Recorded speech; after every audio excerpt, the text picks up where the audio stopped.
నిశ్శబ్దంగా కనిపించే ఆ పొలంలో నేల కింద దాగి ఉన్నది కేవలం విత్తనాలు మాత్రమే కాదు, ఒక మనిషి నిశ్శబ్ద పోరాటం. ప్రతి ఉదయం ఉదయించే సూర్యుడితో కలిసి లేస్తాడు అతడు.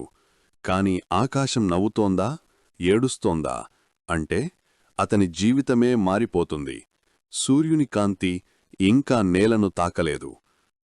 పొలాలు ముసురు మబ్బులలో కనిపిస్తున్నాయి. ఒక నీడ క్రమంగా ముందుకు నడుస్తుంది. అతడు రైతు. చేతిలో కర్ర, భుజాన కష్టాల బరువు. ఎండిన గడ్డిని చేతులతో పక్కకు జరుపుతాడు. చేతిగీతల్లో పగుళ్ళు, కాని చూపులో మాత్రం ఓర్పు. పొలం మౌనంగా ఉంది, కాని ఏదో చెప్పాలనుకుంటున్నట్లు. చేతిలో చిన్న సంచి, విత్తనాలు.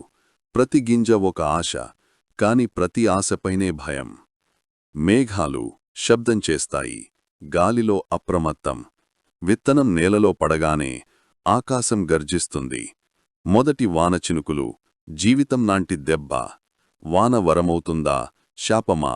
రైతు కన్నులలో అదే ప్రశ్న. పొలంలో సగం వరకు నీరు, దూరంగా పీల్చే గాలి, వంగిన చెట్టు నీడ, పురుగుల శబ్దం. వీటన్నింటి మధ్య అతడు నిలబడే ధైర్యం. ఒక మౌన యుద్ధం. ప్రకృతితో కాదు, విధితో. మరో ఉదయం, అదే పొలం. విత్తనాలు మొలిచాయా? నీరు సమతుల్యమైందా? రైతు మెల్లగా మొక్కలవైపు నడుస్తాడు. ఆ చూపులో రేపటి అర్థం. పంట పుట్టకముందే పడే యుద్ధం. రైతు మనుగడ నామమాత్రం కాదు, అది మనం అర్థం చేసుకోవాల్సిన నిశ్శబ్ద సత్యం.